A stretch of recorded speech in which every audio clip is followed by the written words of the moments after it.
nemakurukota mese muri pano. Ndini ndakamhangara nyaya iri kunetsa mumusha. Ndinozi Patrick Mutasa. Ndini ndakamhangara nyaya yetiri kunetsana mumusha.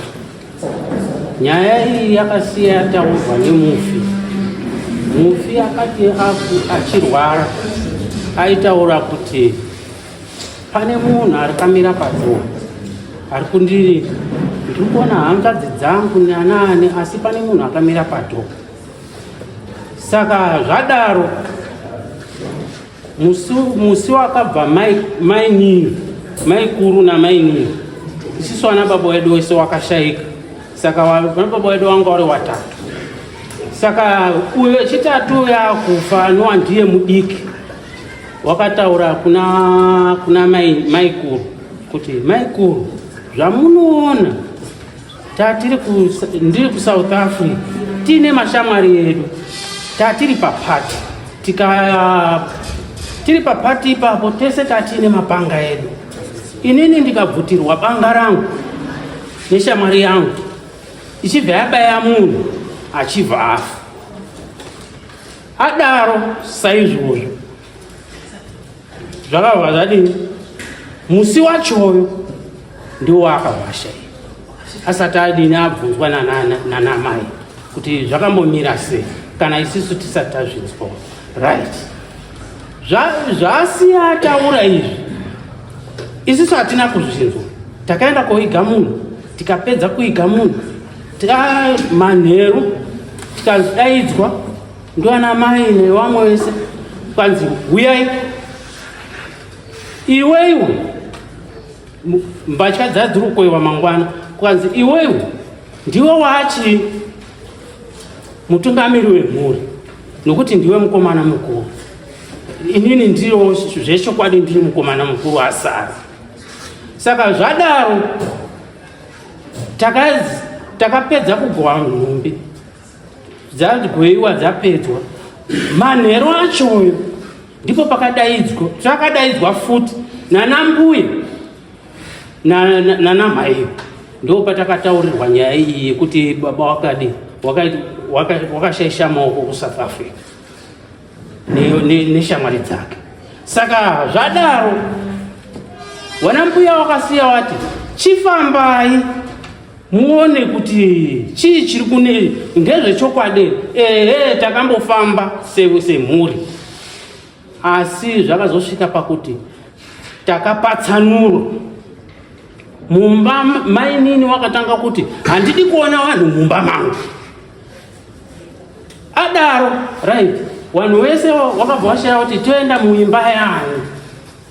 Tadaro izvozvo vamwe wakati isusu tinonamata hatifambi, vamwe wakuti zvakadai hatifambi. Saka kuti ndifambe ndikafamba ndiri ndega semunhu mukuru ndinozi muriripi. Saka ndiro zvandikukumbirisa kuti inini mumba medu chaimo mababa wangu mabheni tikati wakomana ngatifambe, uyu unoti ndiri kunamata, uyu unoti ndiri kunamata.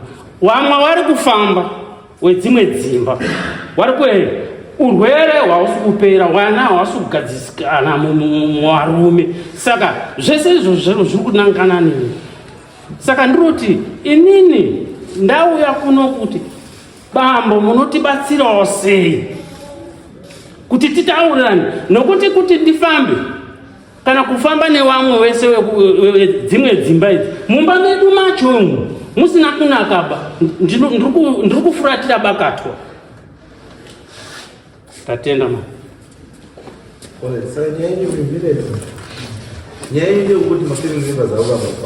Yes. Ndizvo. Yes.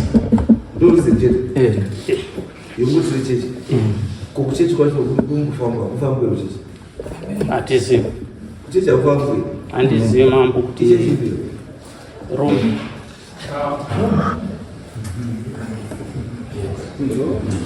Umwe wacho mukadzi wake ari kupinda kuEF. Israel. Alright, it's okay, correct. What was sponsor?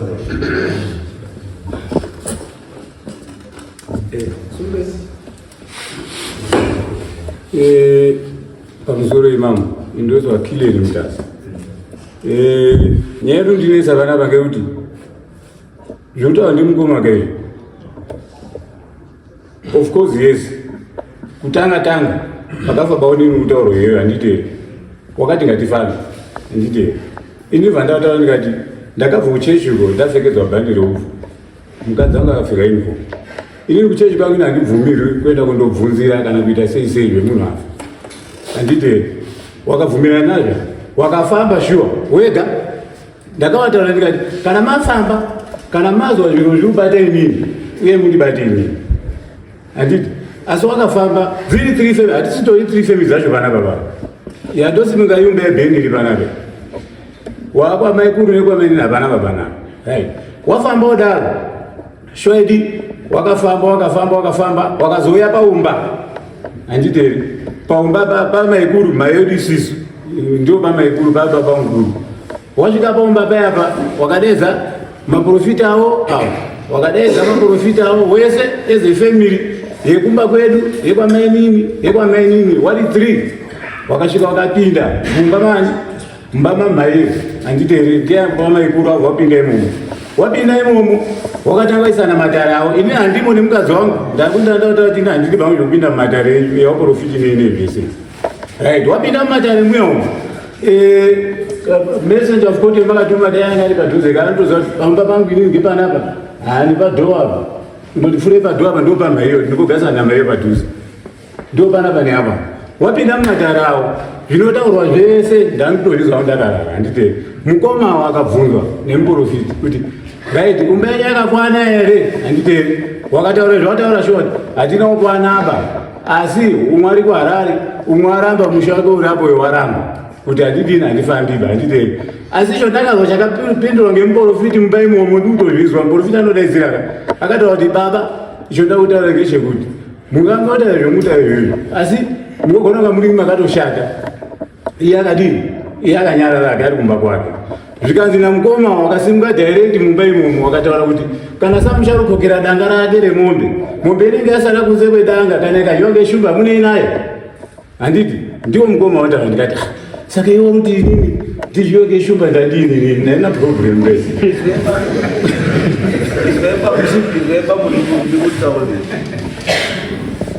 makanyepera vanhu tamu mudari asi mudari mamwe muzvikana muri tichaura zvakataurwa mudari mamuriko asi mamuriseri kuyomba saka tizwa ipapo mama karara aizveka mama karara mumba mamenyu handii saka mauya mudari munomuka hamaifanira kumbotitaura nezvenyaya dzakaitika mudari kuzi mama karara mirai tati hamaifanira kumbotitaura nezvakaitika mudari kuzi mama karara mamuri kumba kwenyu ivi nyakudai makazwa zvakafanira kuti hamuna izvo makazwa because kutoya kudare kuno muchititaura kuti mudari mamuri kunzi zvakati mombe kokera mombe yakaisiwa iwa neshumba nechi zvese makutogumbuka ndizvo zvikudare zvafanira kuti muriko kudare asi manyepera vanhu kuti hamuko ndio vanhu vana chipota nemadziro vautorwa kuti makazwa makafanana nechipota nemadziro kuti hamumbo mukati asi muri mukati kwekunze muri mukati kunze ndio zvamakaita bambo saka ini kuti kana muri munhu ari zveiswa kuti muri muchokwadi handiti kuti hamuzvidi zvekubvunzira nechi don't talk about izvo imi maifanira mangosunga chiri mungotaura kuti ini mambuka ini zvekubvunzira nechi handidi although makaita imi mazwira maakuzviziva for your own protection or whatever because kana makutoshandisa izvo zvakinezi mukoma wenyu saka takungokutorai semunhu angari mumudari ndatopedzera kana mudaona pamukondia nenyaya yenyu it means takukutorai semunhu angari mumudari ini handisimbori mumudari saka tavamusi musataura nezvedari orit ndanyarara because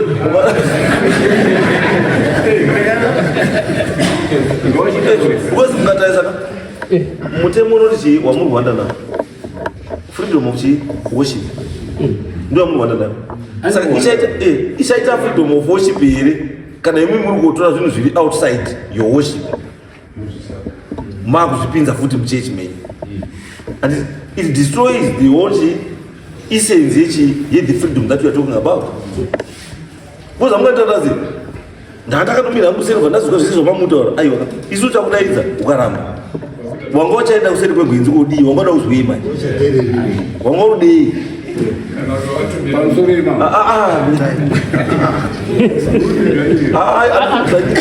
ndima taura pazvitanyirira mega bambo ini chanotaura bambo ndechekuti Zayoja is an indigenous church yakafomwa nean indigenous people. That Zayoja is an indigenous church yakafomwa nean indigenous peasant. Kwanu kwangarura kwazwa kungauni kuchipingo and tobva ipapo AFM and AFM is also an indigenous church yakatangwa nean indigenous peasant. So you cannot separate indigenous issues with these churches. Wangano wakafaka mabhenderia kumethodist wamuri kuona uziya nawo mazambezi nemaleo aswarwa wangano nedhore mutumbo ananga matichi shumba izvo AFM kune shumba AFM kuna mwari chete kana mautora nezvechechi kana mautora nezvechuma bhebhe mautora nezvecherubhi kana mutora nezvecherubhi muka kana mutora nezveJudha you're talking of the lion of Judah you are chii icho chochozi the lion of Judah mubhaibheri chinonzi lion of Judah chii chii mutuku saka kana mutora nechiri mubhaibheri tichitaura nechinhu chinonzi Judaism. What is Judaism? Judaism is a tradition. Saka muri kusiya yako iyoyo nekuda kuti it's a Judaism because the Bible is all about Judaism.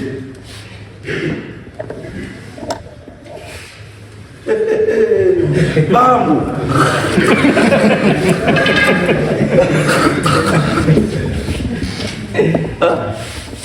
ndinorasika ndinoshamisika newanhu kuzi andishaiti ndakunamata uri kunamatei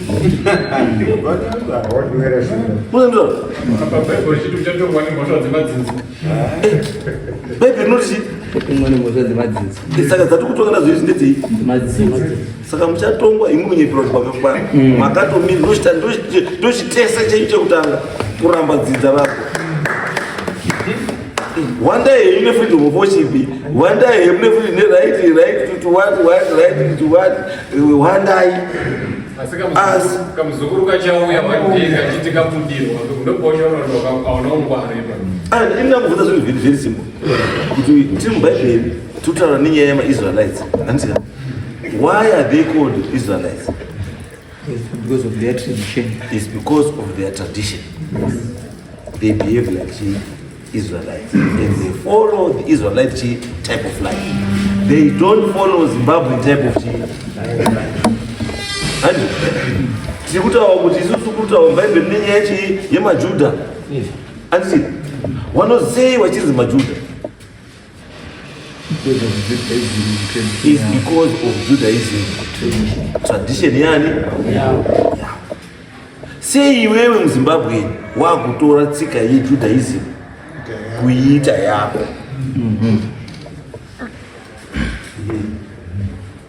And because kantotora nenyaya there's Islam, there's Christianity, and Christianity ne Islam are two different religions. Yes.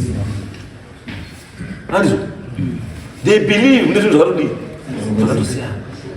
because ndo tsika yani inoenderana nechitendero chani chavo asi ndo zvamunofamba everyday muchimuka ndiri muRoma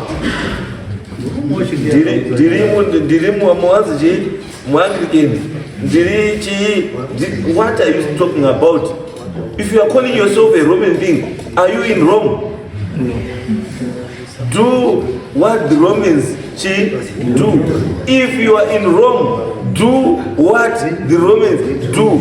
If you are in Zimbabwe, what do you do? If you are in Zimbabwe, do what Zimbabwe do. I'm sorry, Mom.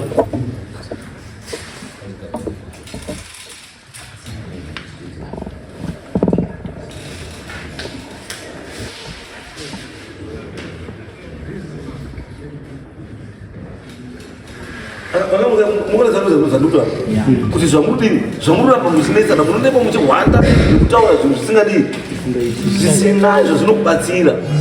Ati kutsvaya kunzvenga, ati kuri kunzvengei chekunzvenga padi apa warungu wana kupusa baba. Murungu anokudzvinyira nechinhu chaunoziva chaakakufundisa iye ndo chanokudzvinyira. Murungu haambokudzvinyiri nechinhu chasina kufundisa.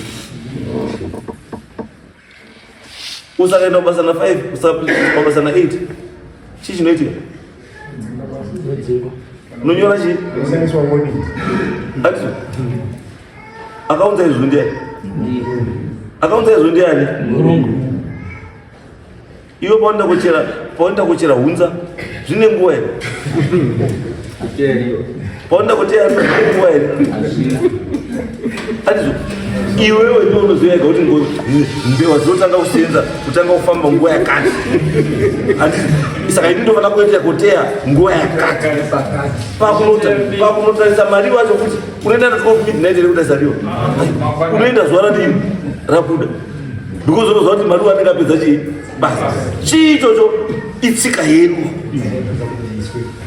That's the type of life yatinoda sei yatikurarama. Usazvibvise mulife ichisa mune mulife. No, ini ndakamuvuna mumwe murume wenzi ndibatsanga Father Prost akanditi rimwe zuva because I'm so surprised with you guys. Kuraone, I'm so surprised. Ndikati indauda, what is the problem?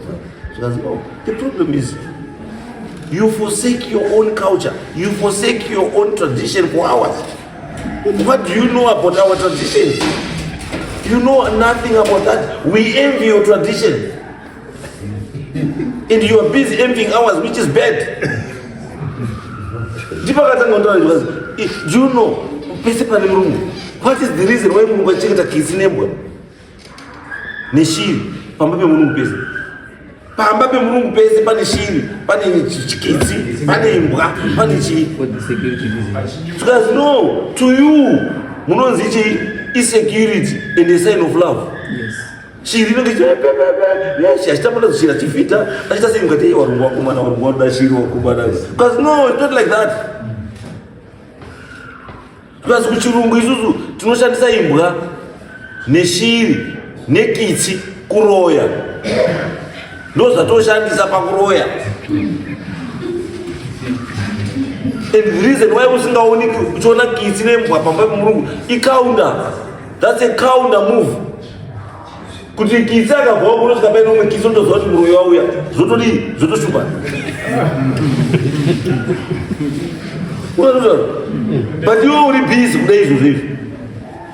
Ende kidzo chanopuwa mukakero kumishanda asingapuwe. Kana ndakona zvazvo zvokutaura. Tarisa pamaincidents atinawo ekurumwa kwavanhu nembwa kana kuurayiwa kwavanhu nembwa. Warunyanya kurumwa nembwa chifa ndiwanani? Why? Cultural culture is here. Musabatire zvinhu pamusoro baba. Endai muchikuwa bambo, bikai mhamba bambo, kuya muchikuwa.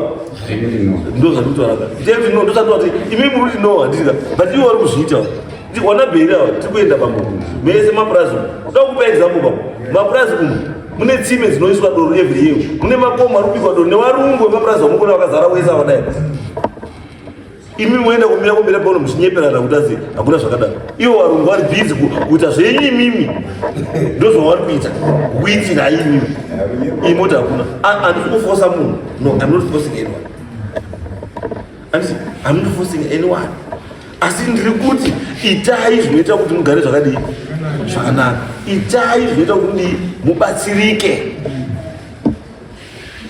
Ndozvatiwedza kuti vachiti kuti musawande kuseri, because kuwanda kuseri hamunhu anokubatsira, haubatsiriki. Because uyu achaenda munosaenda kuzoti kwendi yangu pairi muzoti iri pekuti imi maramba ndii uyu achaenda aenda wabvaswa zabambuka zviri zvishwa zviriko, asi zvatakakwanisa kutokubatsira nazvo kutoti titozvibvise pauri newana wako, tondozvisiya zviri loose mumhepo, zvosanganwa nevedzinza uri wiki zvoendawo ipo. Mangwana munhu abatwa nechimha kuti ndikichi muroi arurasira muchi but mwana kuti guys ngatirase zviri zvibude mudzinza, imi muri kuita sei? Pamusoro shangamiri ndoda kutaura nyaya iyi. Ndinonzi Mutasa.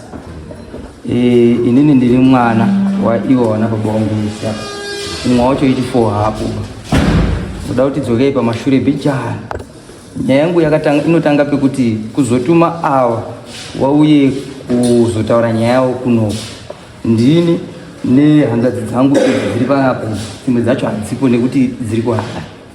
Nyaya yakaenda kuonesa ndeyekuti wana baba wedu hawasi kuda kutaura chokwadi wari kuchiziva, asi kuti wari kupera iyo kufa wakaberekwa wari 8 wasara wari 4. Ndo dambudziko riripo. Ndosaka ndakapusha awa kuti endai munotaura zvikanzi ngatitange nechinhu chiri pamhene, chiri kudini, chiri kuonekwa, chasekuru chakaitwa nasekuru. Iwo wega wari 4 awa hawana kuchena pamama, hawana kuchena pa awa wega wana baba wedu apa. Dai kwakuru kuzi mami nechimubatsiri anogona kuti batsira kutobuda panze kwotanga kuti haka uyu kuti haka uyu kuti haka uyu, munozwa mapundu mazviri andigona kutsanangura zvamunozwa pane vanhu vavari 4 muri dzadzo ndotsanangura mambo. Saka ndiri kuti chikumbiro nekuti asara ari kuteera mumashure mawo mukuru ndini kune wese wachanongedzani inini kuti mukoma mainyararirei muchinzwa kuti baba wedu anoita zvemusangano asi zvekumubaprofita ari kuramba. Wakaenda kopira doro kumasimike awa baba remusangano asi zvefamily mumba isusu wana wake ari kuramba. Ameno mambo munogona kuti batsira here ipo, tibatsirei mambo nekuti mukatisiya tirutofa ende ndirutochema munezvisise chichemo changu Ndetwa Clever Mutasa pamusoro ebaba. Inini ndini ndanga ndiri mbori ring leader wekufamba kwataita tichiedza kuda kuona kuti mafira akaita baba mini wedu zvakatsarukana here kana kuti zvakaita sei. Saka tafamba kudaroka takachizoona kuti isisu neimwe family yedu yekwababa mini tatadza kuwirirana. Patatombofamba paakutaura kuti takadaidza muprofita, shuwa muprofita akauya asi vana vake tanga tinavo. Handiti mawana vana vake pese taifamba na iye nemukadzi wake ndongo asingadi kufamba nesu, asi vana vake vaiti tisariba tinofamba nemi. Saka guwa raingobva kuwana vake futi. Saka inini chandiri kuda kuti ticheme nacho panapa ndechekuti isi tine vana ava vamuri kuona apa hatifaniri kuwasira dambudziko rakaitwa ndivana baba vedu bese. Isi toda kusolva problem yaana baba vedu kuti vana varizoregere kusara vainongedzana kana kuita sesei. Saka isi takati aiwa ngatimbotange tatanga tabata imba yaBheni, handitoda kuti ndiye Bheni ndiyo kusara ari baba uyu. Saka tatati ngatimbotange tabata imba yedu yacho titange tawirirana tachenesana tochipinda mune dzimwe dzimba. Saka mukini wangu uyu akaramba kuramba kwake ndekuti isisu tinoita sei nemunhu anenge achiramba, isi toda kuti tigadzirisane tegawo nawanyamunhu tibva tatadza kuwirirana. Saka kunze uko mukoma une panje here kuti achizobude kunze kuti ndini ndakasara ndiri baba wari kunze uko chiuyai tigadzirise nyaya iyi toona kuti kana zvirida kuripwa zvoripwa, kana zvirida kudini zvoitwa. Tine way forward yekuti inini ndini ndakasara mukicheni yamhai inini ndini ndinoshandisa imba dzamhai. Saka ndine problem yekuti ndikataurawo kana chinhu iwo hawateereriba vanototi meno nokuti ndiri mudiki, but udiki hwanomanyika ndokuti vana vedu ava tozwadii kana tasara tine dambudziko rakadaro, tisiya mhosva mumusha ichasara itakudzana nevanhu masvika. Ndinoitwa operator naMutasa, ndiri mwana kana baba. Inini ndinoona chinhu chinondinetsa. Pana vasisi wangu wese my first born nasisi wangu wese hapana ari mbaba izvi. Avarimba wacho hawana mwana.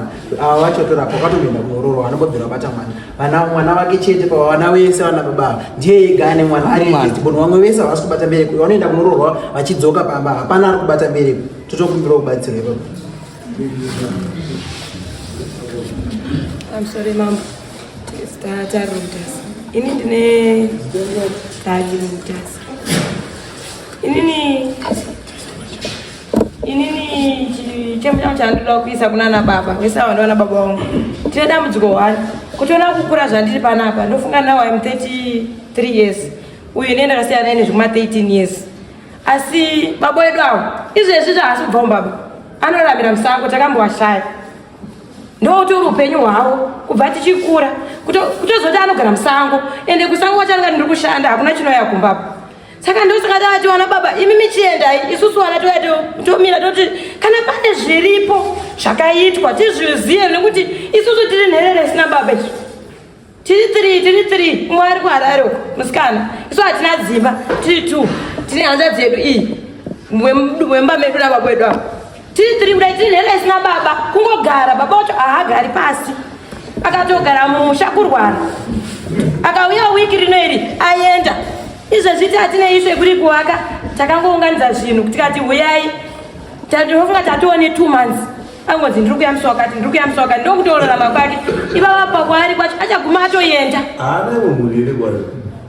tisingazive kwavari ndoachatotiudza kuti kune mhuri here kana kuti hakuna nekuti vanoenda zvokutoshaya kutozoti varipi kutovatsvaka.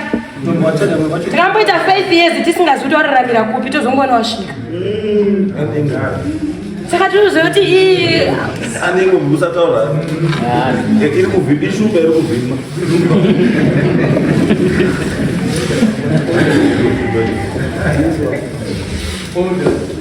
pamusoro inini chinondinetsa ngechekuti mukoma zvinoita akasai ndodzi tinoacusa asi asiwaacusa va maringe nezvavanoita handitei wakatidedza rimwe zuva mukoma akati iwe mwana wako iwe wakambogara nambuya mati ndini kilere Mutasa akati mwana wako wakambogarawo nambuya iwewe chii chambokuitika pamwana wako mwanasikana because wake moti wakagara nambuya uruzana mbereko uyu wakagara futi nambuya uzana mbereko inongwini akagarawo nambuya wacho iri sisi handiteri tindori padhuze zvingomutsana handiteri asi wakandibvunza kuti hapana zvakamboitwawo mwana wako iri ndimbuya ndikati nafanezvo ndinoziva beni ndikati zviri kutinesa nezvekuti mufemiri medu munomu mafirstborn asobereka pa asi wako mwana oenda kobereka kati saka ndoziva imweni nafanezvo ndinoziva beni kazi oraiti zvakanaka asi ndada kudzoka handiteri wari kuti kwazi toda kuziva kuti chii chiri kuitika wanemura kare kare panapa wataura kare kare kuti kumbai kwababa munini pakafa baba munini lastborn yemumba mana baba wedu wataura kare kare panapa kuti wakasiya taura masoko ekuti ndakashasha maoko kupi kuSouth Africa handito zvataura namukoma right wabva wafamba nemhuri dzacho dzedzi handite kusvika pakuti hawana kusvika pakuti engagement yekuwirirana because mamatobuda zvakawanda mukati imomo zvatutaurika zvakawanda wakapedza almost about 6 months wesa muna mukoma hapana isika pomba pangu peni wekwameni kwacho ikweyo 6 months akatoperawo futi inini ndakazi iwewe ngei waiwirirana nababa munini handite ndikati inini baba inini ndaiwirirana naye ndikuti baba angasara ikanzi no iwe waiwirirana nababa ndekuti waiziva secret yababa ndikati aiyo alright pakawakiwa gora baba akasiya taura kuti mwanangu iyo yaibuilda handite dauti uzondowakire guwa ndati wakaguwa rere taku iwe uruwakira mhondi sese guwa wataura ndikati aiwa inini ndoita zvendakataura ndiwa bana basa nazvo mandau ndiye baba uripo handite ndo pakazoita matarawo esaya ekuita sei nekufamba nekuita sei asi inini ndondihwatara pamberi penyu mambo ngezvekuti zatiende mberi mudzoka macho kana muchibhilivha zvinenge zvataurwa newafi bhilivhai wese musaite selective kana makwanisa kuti baba akwanisa kuti muri bhilidha mozovaka guwa maakuwaka asi mwakazofa wakati ndakashaisha maoko South Africa pozogadzirisa nyaya sei musida kugadzirisa nyaya Exactly. Murumanya. Mulei ndipindure. Izwai munhu arikutaurwa baba urikutaurwa wega wega. Urikutaurwa nekuti kwakabhuwa nekuita seka ndiye baba wacho wekusouth Africa iyoyo. Ndiye urikutaurwa handiona baba wedu. Ndiye wacho wekusouth Africa wedu utaura iyoyo. Ndiye wekuenda kuSouth Africa kwe aizoitaura zvawari kutaura iwawo handitevi. Asi pointi yangu ndezvairi baba. Pointi yangu ndeyekuti uyu ataurirwawo zvaakataurirwa nemufi asati afa. Imi mukataurawo zviyani izvo makataurirwa nemufi asati adii. Ndopano kuti kana imimi muchiita zvamakazi muite uyu ngaadiwo futi ngaitewo. Anotaurwa bo. Wakataurwa kuti maikuru ndiye akataurirwa kwete iye mukoma direct boy. Ingano wataura kuti anotaurwa direct beni. Zvakataurwa namaikuru. Maikuru wachani? Hapana baba. Uriyo. Uriyo, maikuru uriyo, maimini uriyo wapeli.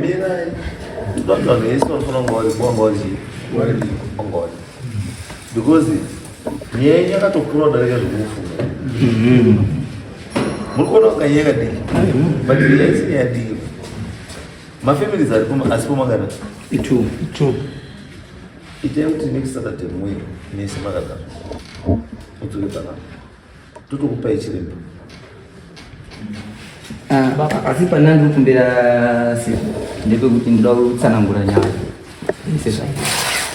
zvanandi kukumbira ndechekuti munoona kuti family yekutanga wana sekuru wedu wakaberekwa vari 3. Baba wana baba wedu sekuru wedu isu anonzi sasita wangu anonzi Ben, nemunin'ina wavo anonzi Oliver, baba wana baba munini wedu, nelast born yavo inonzi Thomas.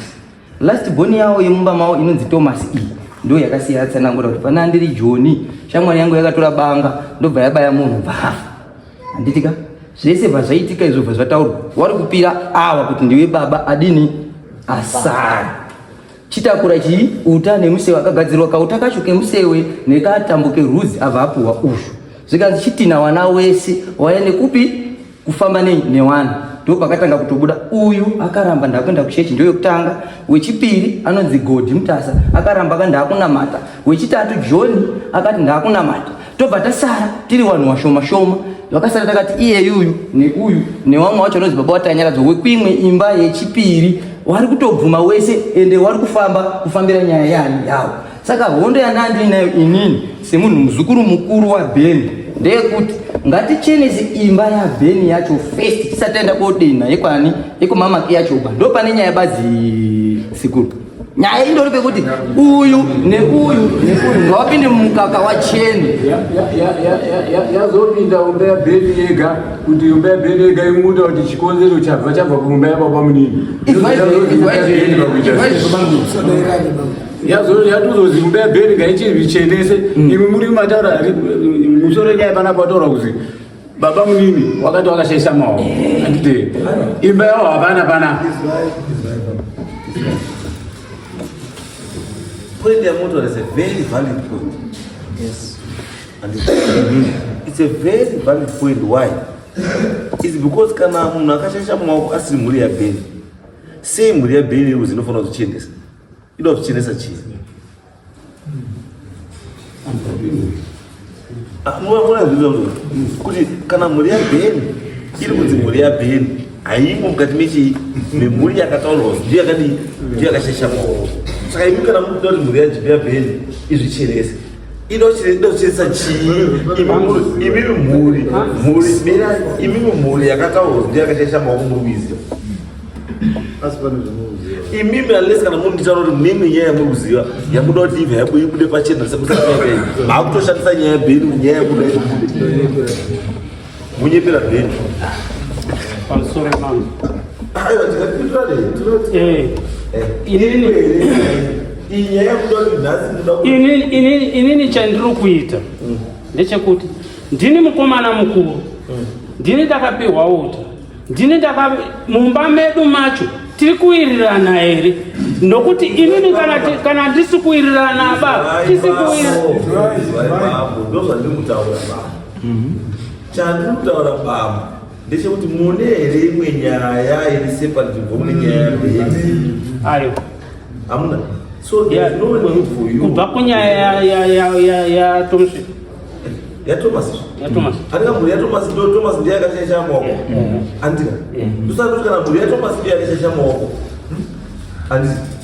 Makaingejere muri ya Thomas. Takambofamba tese tikazosvika pana kuti wana mai ndiwo wakazoti inini zvenyaya iyi handisi kuda kuinzwa pamba pangu. Ndimi handichadi kuona munhu pamba pangu.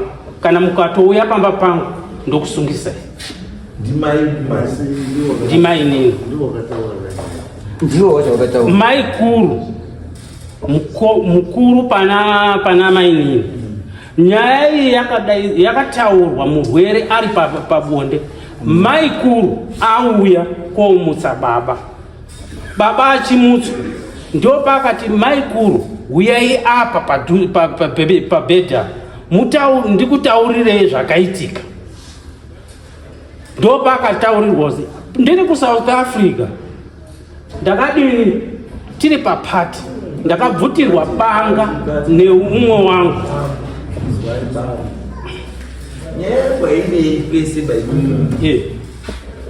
Nyaya iri kuti tsvagiridzo yamuda kuita mumba mabheni ndei yamuri kudai imi pachezvenyu chamirai chamuri kuti imimi pachezvenyu mhuri yani ndiyo yabheni kai chamuri kuti imi mhuri yabheni chamusiri kuirana chii chamuri kuti mimi chiri nesina kuti mbone chiremba mirai kudhara taura ndiye mukuru ndiye une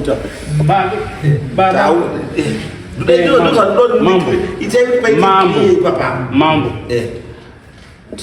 Tikufamba handitika ndikafamba inini ndinoenda muzviprofita ndichienda asi tangai machenesana ini nokuti ukafamba nevanhu uri kufamba neimba yako musiri kuziwana kuti makachena mese.